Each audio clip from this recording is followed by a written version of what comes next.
All right. It's raining pretty bad here in Houston. Looks like we had a little bit of flooding on my way home here, but I made it on time to make the show happen. And I want to start off by thanking everybody for joining us today. This is Nick, and you're on the Takedown with Nick. And basically, today, I really want to take some time to go back and rehash something that I think we all kind of, we kind of get lost in the kind of like the horse race that they have us running in sometimes, like day to day. This is what happened. That's what happened. Now I understand in politics that that's what happens. You can't avoid that altogether. However, I think it's important that we go back and revisit what was happening just 2 to 3 months ago. So when I did my podcast last week, I spoke about a debate on Democracy Now! They have an excellent debate series where people were debating the merits of Hillary Clinton or Bernie Sanders during the convention and before the convention, and then immediately after the convention, where they interviewed several individuals and they were talking about those things. And I want to cut to just speak about a couple of the talking points that really stuck out in my mind. Now that the nomination process is over for the Democratic Party, I want you guys to take specific notice that we aren't even talking about Democratic issues anymore. It seems to me we're locked in an eternal debate about people's character. And it seems like we're stuck in that, and we haven't really had a chance to have any of the real conversations that we would really like to have, specifically in regards to policy. Now, the conversations we do have are conversations where you'll find a lot of crossover and a lot of agreement, particularly with Hillary Clinton and, a lot of the establishment Republicans. There's a lot of agreement when it comes to foreign policy. So we get that thrown in our faces a lot. And then, the disagreements will come on, social issues or the tidbits that somebody has said here and there, and we kind of get locked into that. But I want to specifically talk about something that was said in that debate. In the debate, the Hillary Clinton supporter made the argument that Hillary Clinton has centered her politics on working on behalf of families and women. I really want that to sink in, that these are the type of justifications that we were getting to support this person as a Democratic nominee. Now, she's a Democratic nominee. I haven't heard her say anything about families and women and children outside of her, we need to have more women in executive positions. That's about the extent of her feminism, so to speak. And I think that is absolutely horrible. But on top of that, we get this high-minded rhetoric, but we're supposed to take that rhetoric at face value and then ignore her past. And her past has been very, very, very problematic in regards to both women and children. Specifically, when you're talking about the welfare reform, temporary assistance for needy families, it was changed from welfare to TANF under President Bill Clinton, and that cut the welfare rolls in half. And a lot of people that were thrown out were women and their dependent children. But somehow, when she has a history of doing things like this, she is still somehow a warrior on behalf of women and children.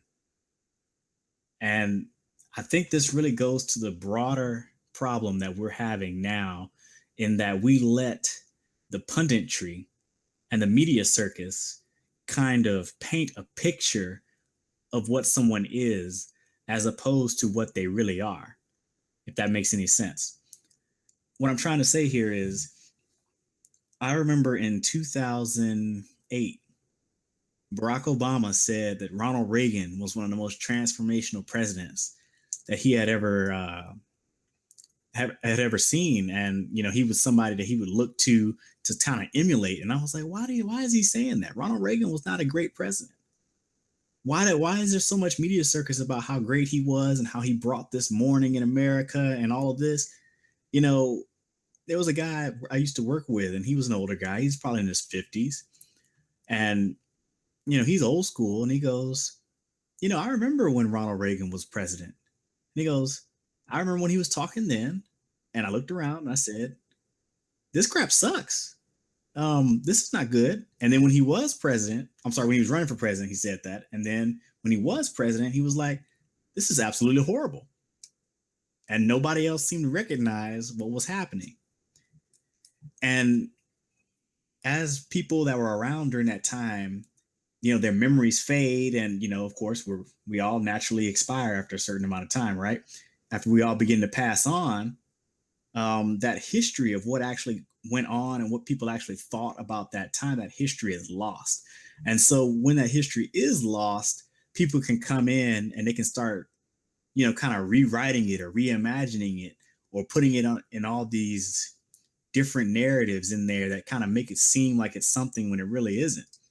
And I mean, you can just take issue after issue, redefining what liberalism is, redefining what a liberal is, redefining what democracy is, redefining what progressive is.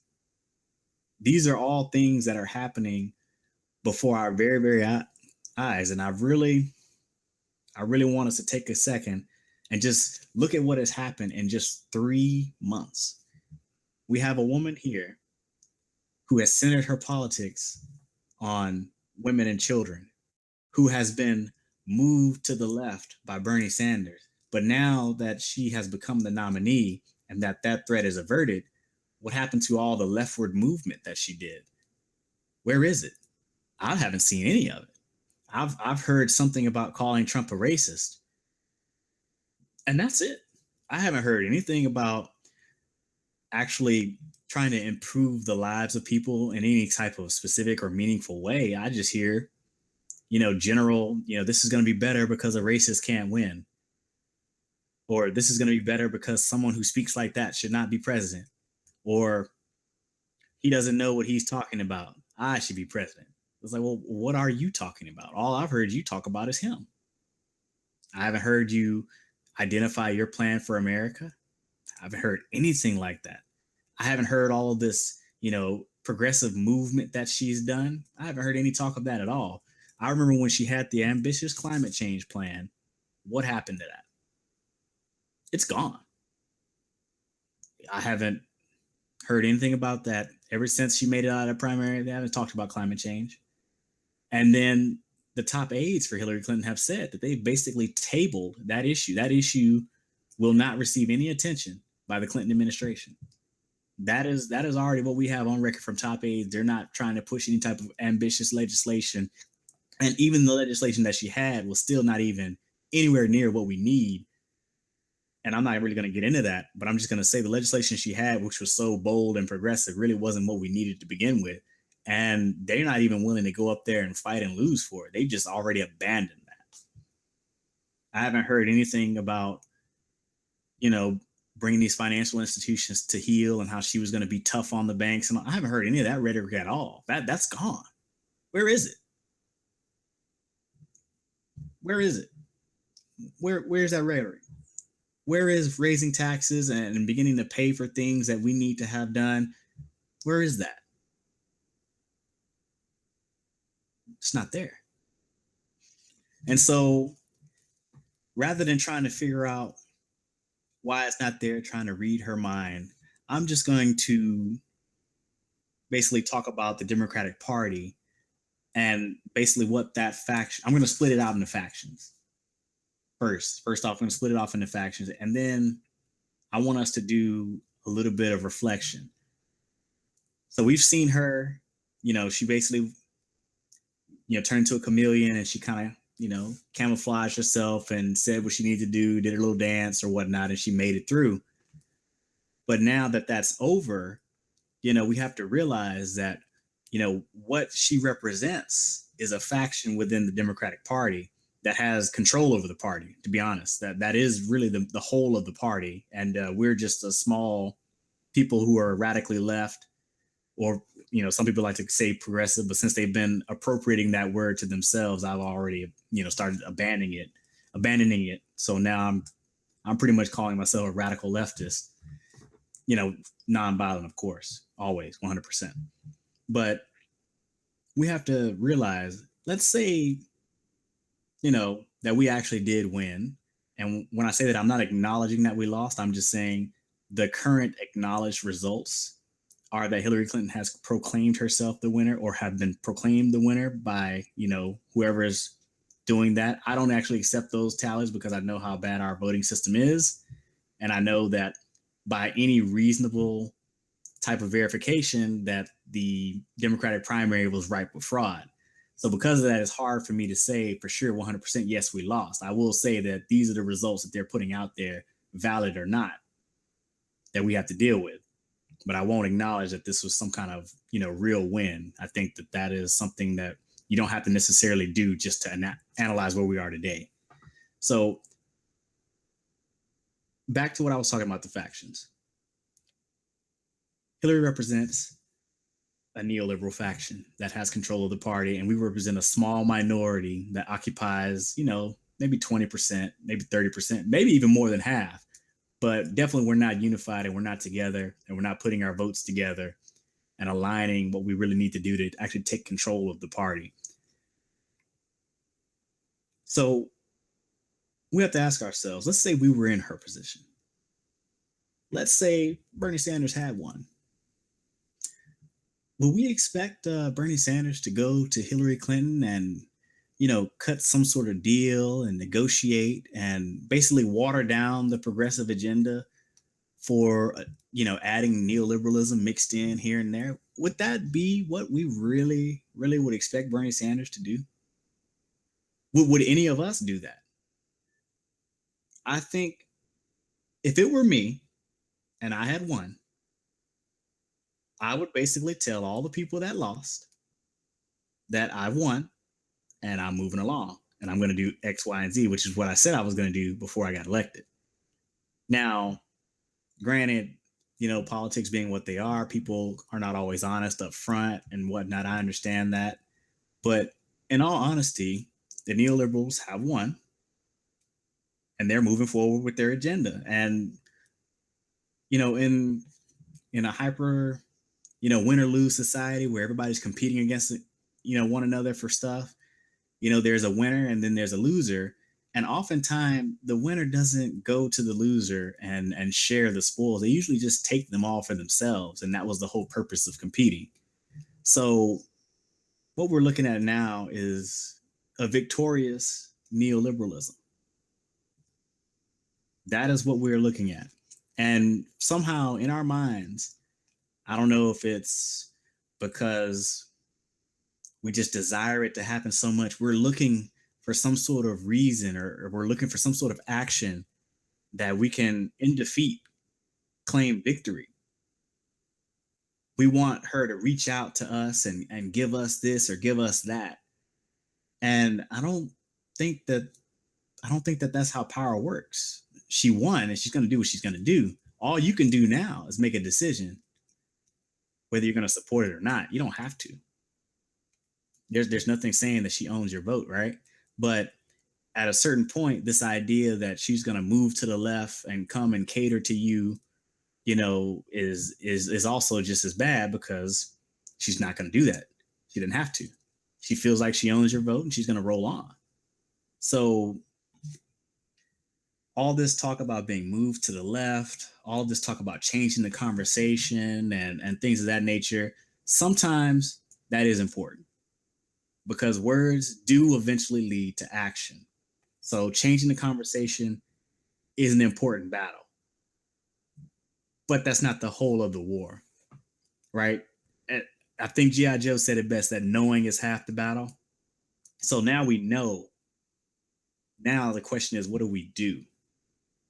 And I guarantee you that if we're going to accept that she has won, that we also have to accept that she won and she doesn't have to give us anything, and she's going to move on with her agenda, whether we like it or not. Now, in the face of that, what are you going to do? And provide historical context. I'm going to provide historical context. What if, I mean, well, I'm not even going to say what if, because this is actually what happened.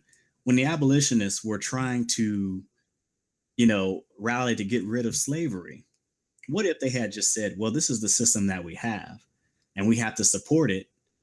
And, maybe we can put a timetable on when we can get rid of it. What if they had just said that? What if they had, moderated themselves and just went along with the times and tried to, like I said, put a timetable on when something that was right needed to be done? What if they had just done that? I think that it is highly likely that Black people would still be chattel slaves today. There was more investment in the slave trade than there are railroads, telephone lines. And I was going to say one more thing, but I forgot what it was. But there's more investment in chattel slaves than there were in, roads and the telephone when it first started. That's how big slavery was in America and to the United States as a whole. Like, really, the United States was able to really come up based off of the forced free labor of slavery. So this idea that just because it was the right thing to do, that eventually it would just disappear into the night because that's the right thing to do, it's a really idealistic view of history. If you start looking at the way the world works and looking at what actually happened in America during that time, you will see that, progress just doesn't come on its own because it's been around for a long time or the battle's been going for a long time. That's not actually what brings about, real change. I'm always going to be harping on real change. I'm always going to be harping on that every day. Almost every time I do this podcast, I'm always going to be trying to remind us, if you look at history, this is not how change actually works. This is how this worked in this context, or this is what happened in that context. But that is basically what the neoliberals are trying to push now. Hey, I know, we're not going to give you everything that you want. More than likely, if you're like me, we're not going to give you anything that you want, but that's okay. You should still vote for us, because if you don't, all these horrible things will happen. These wars will expand, and, the great sea will come up and a meteor will fall on the planet and everybody's just going to die tomorrow. That's literally the kind of situation that they have us in. They want us to keep believing that. And I just feel like right now, what we need is courage. Because when you're really being radical, when you're really pushing the envelope, when you're really trying to get that systemic change, most of the time, you're not going to be well liked. And most of the time, you're going to be, kind of out in the wilderness, and you might be a little bit isolated, but you're just saying what many other people are thinking, but it's just uncouth to go out there and be in that area. It's not politically acceptable to, I'm sorry, I won't say that. It's not socially acceptable to occupy that space of the dialogue. Basically, everybody's gonna look at you like, man, he's really out there. Why is he saying stuff like that? That's really out there. That's extreme. But in all honesty, that's the area you have to go if you're trying to move us towards something. Hillary Clinton is definitely all about keeping us where we are. And most of what the punditry and anybody that's supporting her is going to argue is going to be about trying to maintain what we have or keep us where we are, and try to fearmonger us with what could happen if we lose. But the problem is, staying where we are is also just as unacceptable as losing the position that we already have. We have to move forward. There is no back, and there is no staying where we are. That is where we have to be. We have to move forward. There is no trying to hold the line anymore, because we've done that for the last 35, 40 years, and it's brought us to where we are today. And the situation today is more dire than it was 30 to 40, 35, 40 years ago. That's the situation now is more dire than it was then. But yet somehow we're supposed to be happy about where we are today because it can always be worse. It can.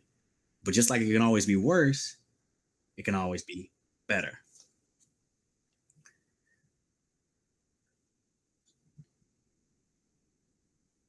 I'm sorry, I had to collect my thoughts for a moment because I have a lot of random thoughts. Now, a lot of stuff happened over the last couple of months, but I want to get that out right in the very beginning because I think as we start looking at these events from that kind of perspective, I think things will start making a lot more sense in terms of, what people are saying, and we start thinking about what the motivations behind them saying it are.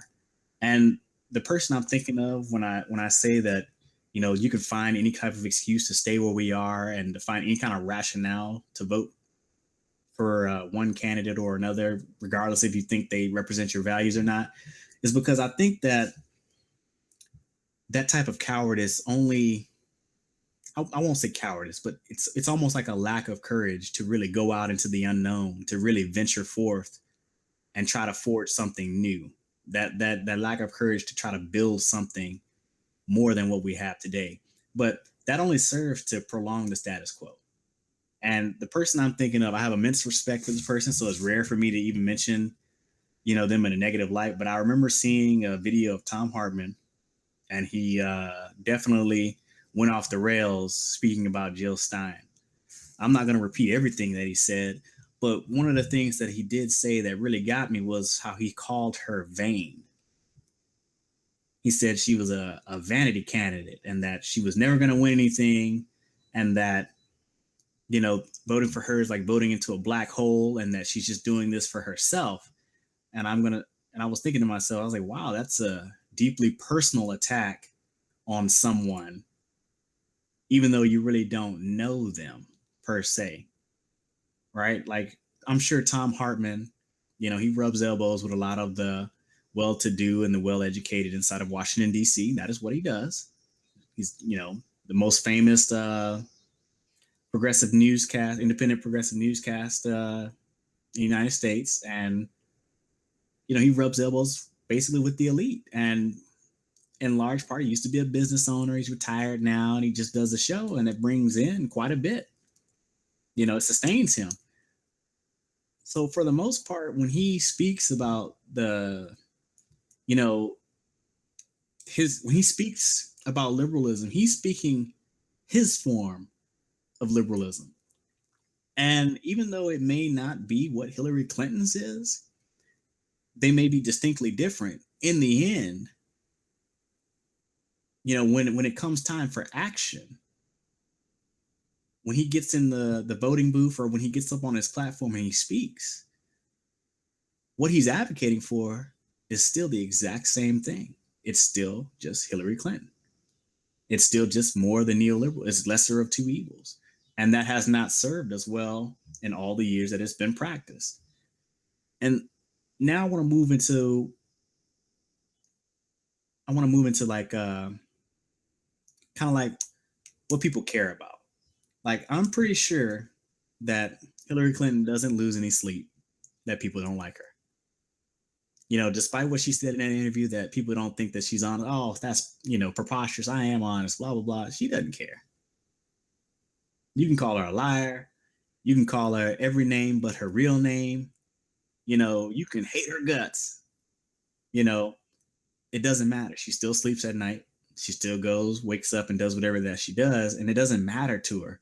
What does matter to her, though, what does matter is when you go into that voting booth, when you're alone, and it's, you got your partition. Some places don't have a partition.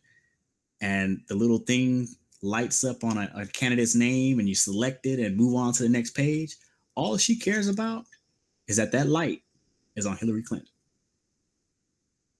Doesn't matter what your rationale is. It doesn't matter if you had to hold your nose to vote for her because she can't smell what you smell. She's not there. She's on the receiving end.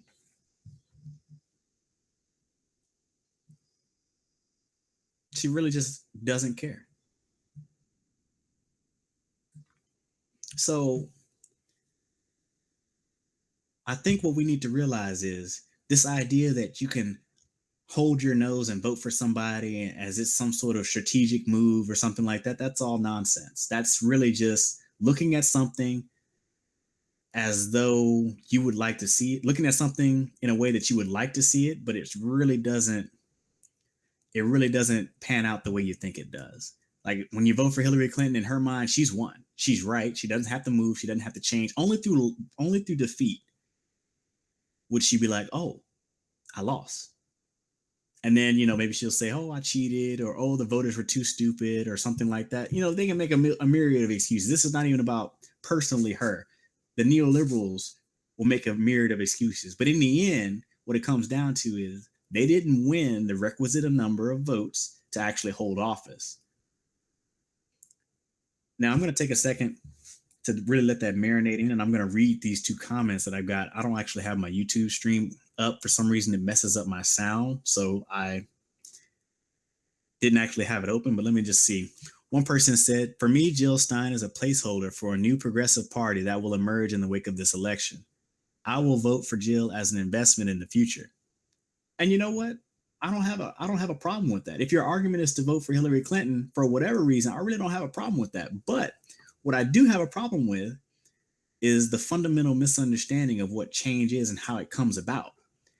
You can't keep voting against your interest or against what you want as some sort of vehicle or as some sort of means to achieve the goals that you want to achieve because you're standing in your own way. That's like saying, I want to get out of my driveway by putting the car in drive when I want to reverse out of the driveway. You're going in the opposite direction. You're not going where you want to go. And the human brain is amazing. It does amazing things. It will allow us to mental gymnastics, anything. You could be dead wrong, but you're just sure in your mind that what you're doing is right. And that's what the human brain allows us to do. And because of that, we have this situation where we think what we're doing is actually going to help us when it really doesn't. I'm centering this on the vote, even though this doesn't even have to do with the vote. This could be expanded to many, many other things, many other aspects of our lives. It goes way, way deep. But I'm talking about specifically the vote because I think at this point the vote is relevant when the election is coming around, and then after the election is gone, activism, during and outside and organizing and building and growing a movement, that is also very, very, very important. But I'm just speaking about the vote in that I want to kind of try to get the vote to be more in line with the activism. Like the vote and activism are separate. However, they should be working together. Like the activism is to bring attention to an issue and to raise the prerequisite support such that when the vote comes around, you have the numbers that you need to actually sway the policy. And if you don't, you have the numbers of enough people that it's growing. They can see the trend that politicians will take heed and offer something in their policy making that will assuade those people to vote for them. That's generally how you kind of want to think of activism, right? But I think oftentimes now we have people so far removed from the actual policy and their results or basically the consequences of the policies that are enacted that we're kind of lost in like this ever revolving circle of identity politics, or this is the policy of the day, or somebody said this gaffe, or look, she fell down, boarding the plane. And I want to be clear, when Hillary Clinton was boarding that plane and she fell, and then when she was getting into this van here and she seemed to lose her footing, at first I look at it and I don't particularly have a strong liking for her, but I don't know her personally, right? But when you see a woman who is, over 60 and they fall, it's actually really appalling to see people kind of cheering and, making glib jokes about it. This is a serious deal. This woman's, fairly old and she fell on cement. If I fall on cement, I'm not going to be broken, but I probably will be, pretty hurt. But for somebody, well over 60 to fall on cement, that's pretty bad. So I want to say that maybe it's not right for us to be going there with it. But the internet is the worst place in the world to be. So it's really hard to kind of police that. The internet is just, if you're going there and you're looking to have a civil discourse and conversations with people, the internet, a lot of times, it's just not the right place for it. But that's all I was going to say about Hillary Clinton falling. And then that's all I'm also going to say about, this idea of liberalism as some kind of incrementalism that, through time will achieve these results, even though all we do is talk about it, but we were never really put into action things that actually will achieve those results. So now I'm going to turn and I'm going to talk about some issues that I thought were really interesting. We've been having all of these leaks come out. And during this period, we've seen them bring out the Red Scare. Oh, Russia is doing this and Russia has done that. All of this is to divert from the actual issues that the leaks reveal. But that's just sort of like their play to kind of like muddy the water a little bit so people really can't focus on what's most important. You know how you have a math problem where they say stuff like, there's a bunny across the street and there are 5 mailboxes. And, the slope of this is 50 degrees. And then I want you to tell me, how many mailboxes are on this street? It's like, how many bunnies are across the street? And it's like, the answer is 1. But it's just like, why did you give all of this other information that was completely not relevant to what the question was? Anybody remember those problems? I hated those problems because they give you a long paragraph and really only one sentence out of this paragraph was necessary to answer that question at the bottom. But you had to read this whole thing just in case it asked you questions that had to do with something else in there that was completely unrelated. But that's what I feel like they're doing with these scare tactics about Russia. I feel like it almost feels as though they're just trying to put a lot of stuff out there so that it's really hard to have a coherent analysis on the actual information. So specifically about the leaks, we see now that there are a lot of things that people in government and our government in general at the state level, at the local level, and at the federal level are doing that a lot of times we're just unaware of because, a lot of that stuff can be classified. Some of the stuff is happening behind closed doors and it's not open. And so when people complain about that, and then you turn to the punditry, and the punditry tells you something like, well, people don't need to know everything that the government does. They just need for it to be effective. And when you hear that, as a matter of course, it does make sense. You don't need to know every single thing that the government does, right? Not every single mechanism. However, you also don't need the government to be able to make decisions beyond public purview, and there's no real recourse for the public to take if they don't like those decisions that individuals in government made. When you have a system like that, it just breeds corruption. And what I mean by that is you can have a few individuals with a large amount of money or a large amount of access, whatever you want to call it, however you see it, come in and they can get things from the government, get special rules, negate regulations, get settlements without having to admit fault and just pay a fine and then have the fine later reduced and then write the fine off on their taxes. That's the kind of rules that they have put in place behind closed doors that nobody pays attention to. And most of that is because there's not enough transparency in how the government functions. I think oftentimes when we try to get transparency, or let's say a whistleblower comes and blows the lid on all that nonsense, and we find out exactly what the government has been doing, then it's a huge media campaign to downplay what happened, to make up some excuse, to make you believe that somehow transparency stands in the way of effective government. When that couldn't be furthest from the truth.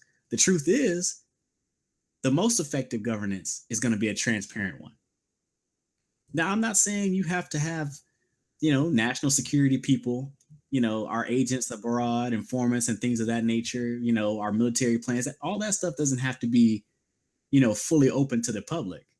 However, State Department meetings, what people she met with, I think that's a fair game argument to say we should know who these people are meeting with, and in general, we should be able to ferret out, maybe possibly what they were talking about. What kind of policy changes were enacted after this meeting? Why did they even have this meeting? I think that's a perfectly fair question. If I meet with someone and I'm an elected official,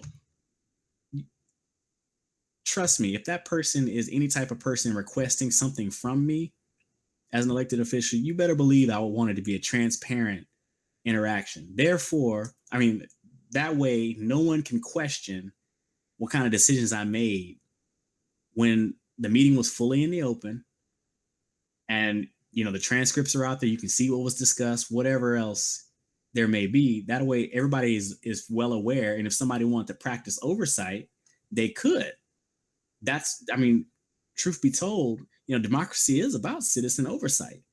But when you have the ability to subvert that and to go around that process and the whole like secret meetings and decide things behind closed doors without public oversight, you're really subverting democracy. You're really trying to get around democracy. And you can say it's for efficiency purposes, and sometimes efficiency is good, but I don't think that decision had to have been made in a week. It may not have even been something very important. It's not something that requires that we sacrifice citizen oversight for efficiency. In fact, there are very few things that I think citizen oversight should not take precedence over. Very, very few things.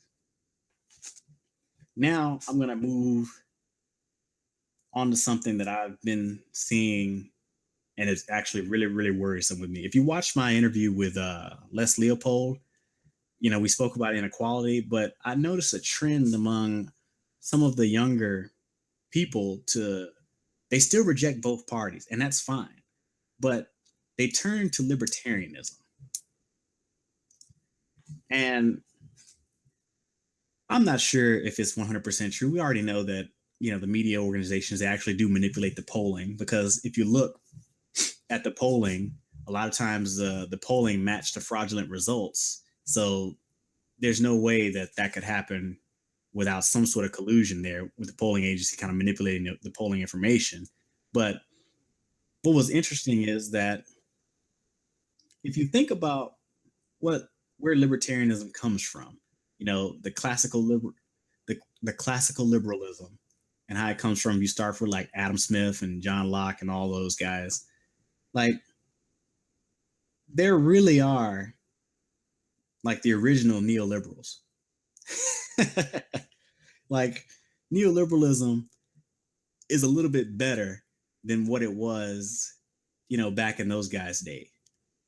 So they were coming out of feudalism, and because of where they came from was bad, what they moved into with capitalism definitely looked good by comparison. But, human society has progressed in some cases and regressed in some cases since then, right? So now that has kind of matured and ran its course, I think it's important to note that the reasons why a lot of those original ideas that started out with Adam Smith and John Locke kind of like lost their luster would be because of what happened in the 1800s and the labor union battles here in the United States. Those things happened, and so you have a new generation of classical liberals that came up that kind of rejected the idea that the government shouldn't take an active role and basically providing for the general welfare and promoting the general welfare of citizens. Like, basically, those guys' ideas began to become rejected, and they took on a new form. Now, one of those new forms actually, produces the progressive era of the United States, and then later on comes back, with a huge groundswell of popular support from the people, and they pushed and got like a lot of things that we have today. Now, and another offshoot of that would be the current Democratic Party and to a lesser extent the Republican Party. Like all of those political philosophies all came from that same general birthplace, but as they went down, they all kind of split and diverged and formed new thoughts. But going back to libertarianism, that really is just like trying to go back to the original and try to apply those ideas.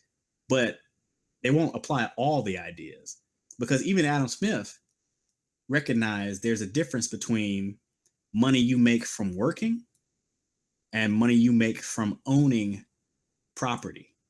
He can actually distinguish between the two. And he felt that money you make from owning property actually should be taxed higher than money you make from working, because he felt that production from labor was super important and production from land that you just owned without actually working it to produce anything was less important. Now, if you extrapolate that out to today, that would mean like people who work on, Wall Street and all that, they probably shouldn't make more than everybody else. They probably shouldn't make more than teachers or firemen or people that work in a machine shop or janitors or mechanics. They probably shouldn't make much more than them. And they definitely shouldn't have the tax advantages that they have in America today. But outside of a philosophical debate, because I can go on all day about that, it doesn't make any sense to me. But let's look at like at least one or two things that Gary Johnson is supposedly about that I can't get with. The one thing that pops into my mind is he wants to eliminate the income tax and just institute a flat tax. And first off, I want to state that it is impossible to do such a thing. To fund the government off of a flat tax or a consumption tax is impossible. You were saying that people who spend their money, like there are people in this country who never spend anywhere close to what they make. And that means rather than taxing them a percentage of what they spend, you should tax them on their income. But if you start taxing them on what they spend, now they're paying taxes on such a small amount of their income, and they have so much of the income distribution in this country that you would basically not get the revenue you need to run the government. That is literally what would happen if you tried to institute a consumption tax. A flat tax is not as bad as that because you would get more revenue, but again, it still falls far short of what you need to actually fund the government.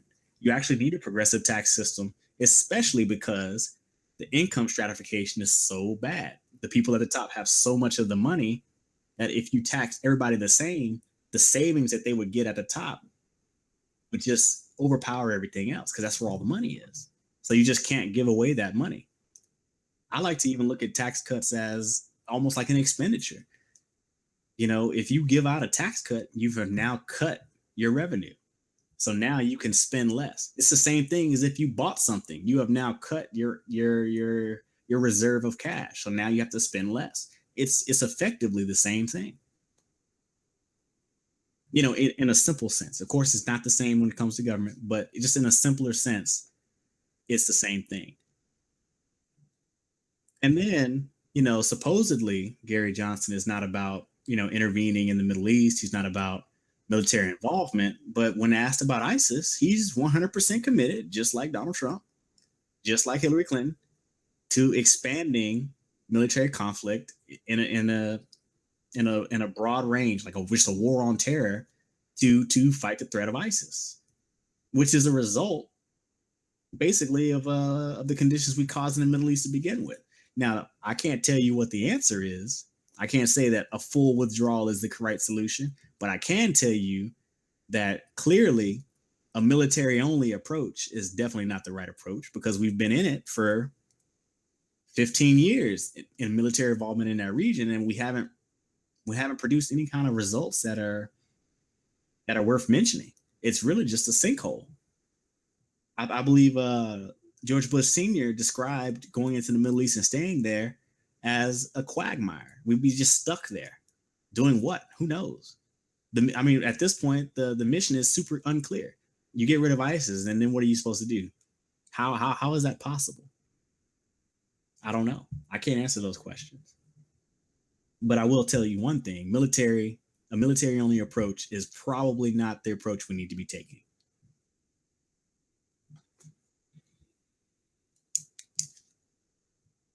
Now I'm going to talk about Donald Trump. I'm being fair. Now I did give a lot of time to speaking about neoliberalism and Hillary Clinton. I did give a lot of time to that, but that's where my interest lies. So you can't hurt me. I mean, it is what it is. Donald Trump said something about basically the condition of Black America, and you know, I think the proper saying for this is even a broken clock is right 2 times a day. So it's not up to us to shoot the messenger because we don't agree with him. Or generally, if he says something that's true, I think it's important to acknowledge that what he's saying is true and we need to actually address it. I believe Yvette Carnell said that, our reaction should have been that you're right. So what are you going to do to address it? And if he didn't actually provide a solution that will address it, then we can hate on him for that. It shouldn't have been an emotional response like, Black people are doing okay. And I have to say that is I have to agree with that. We can't base how we feel we're doing off of what pundits on TV might say or what prominent leaders in the community that are very, very wealthy might say. We just can't do that. That's not what sound decision making actually looks like. Like, to be honest, we should look at it objectively and understand that while he is saying the right things, he's identified the problem correctly. His solution is the problem, not what he said. But we didn't even get to that point. We stopped at Trump said something, so it must be bad. And granted, 9 times out of 10, you're going to be correct. 9 times out of 10, you're going to be correct. And guess what?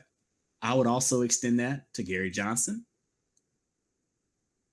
And when it comes to economic issues, I would extend that to Hillary Clinton. 9 times out of 10, what they're saying is not quite correct. It's not the whole truth.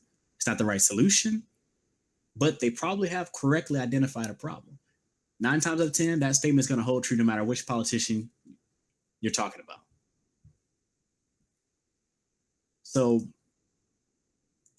that's Trump and his comments on Black people and our communities and our schools, and just the state of where we are in America. Now we move forward to people who are protesting. The 49ers quarterback Colin, I can never say his last name, so I'm not even going to try, and everybody's going to laugh at me. I didn't draft him because he's not that good. Kaepernick.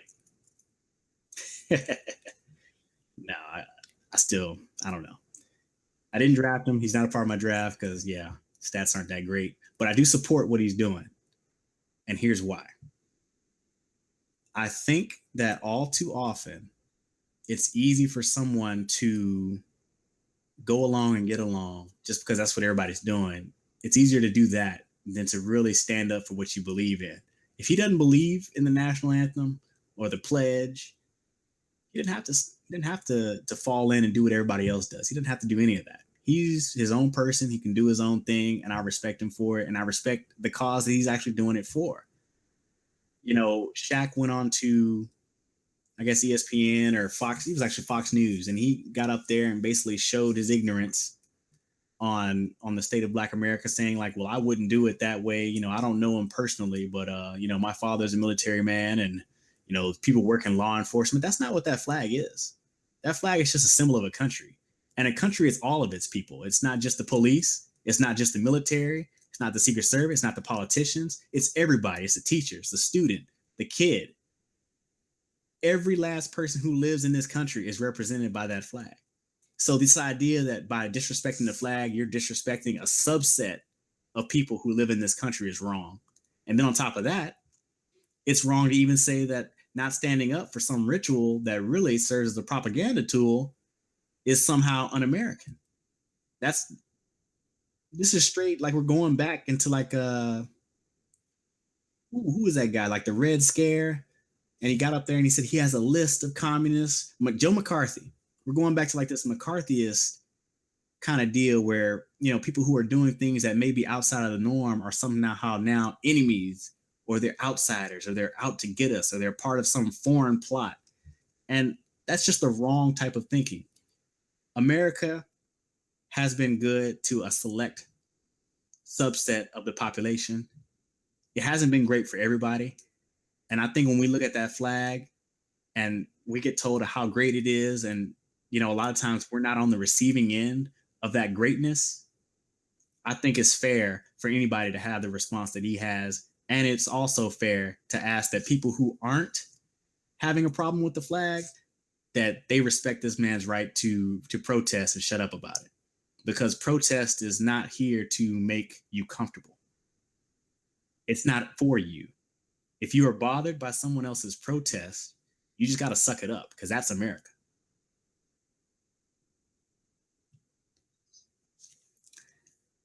Now I'm gonna leave off a little bit early today. I want to say one last thing, and I pretty much covered a lot of the things I want to off the top of my head. I have a lot of topics here, but I'm not gonna be able to cover them all. Always, it's always gonna be a problem. But what I want to say is, when I think about what I would like to see in America, and when I think about political engagement, I am not I'm not looking for reform, because reform,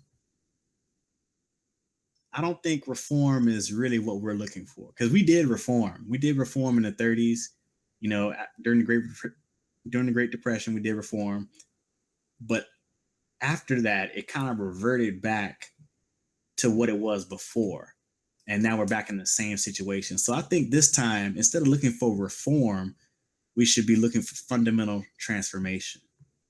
So I'm not looking for reform. I'm looking for fundamental transformation.